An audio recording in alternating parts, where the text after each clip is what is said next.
Orang itu tidak pernah tahu. Kadang-kadang Allah itu kita tidak pernah tahu. Andai kan boleh dibahasakan, kita tidak pernah tahu cara berpikir Tuhan. Jadi Allah itu zat yang mau, ya itu tadi otoritasnya penuh. Makanya saya pernah cerita di mana-mana, di kitab-kitab yang saya baca itu ada dua orang yang ahli neraka, sudah di neraka.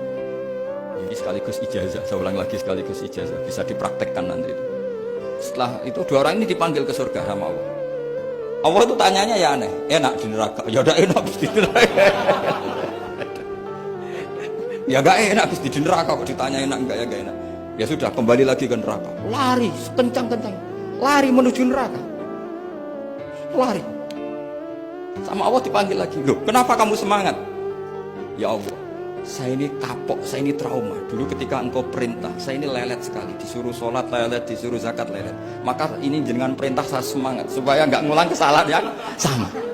Akhirnya sama dipanggil, ya sudah di surga aja, di surga. Karena semangat lari menuju neraka. Maka ini ijazah nanti kalau di mahsyar ya, kamu dipanggil, ayo masuk neraka, harus apa? Semangat, semangat. Harus semangat. Oke, mesti semangat. Lah repotnya kalau nggak dipanggil lagi.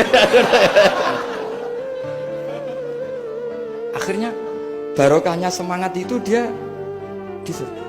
Kita tidak pernah tahu cara berpikir Tuhan. Nanti kan boleh dibahasakan seperti itu. Yang satu, ayo kembali lagi ke neraka. Tolah itu, jalan oleh lagi. Sampai itu nggak semangat oleh lagi. Terus ditanya sama, kenapa kamu tolah itu? Saya tidak pernah ngira ya Allah ketika engkau panggil di surga kemudian engkau kembalikan lagi ke neraka. Ya sudah, kamu di surga saja, barokahnya husnuzon.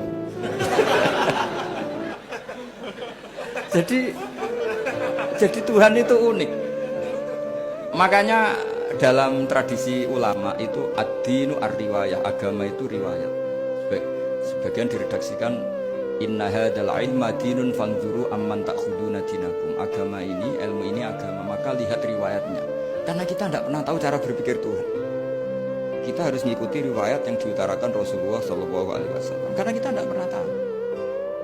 Kayak tadi ada orang diinjek, kita mesti kan terprovokasi ingin bela yang sujud menyalahkan yang injek.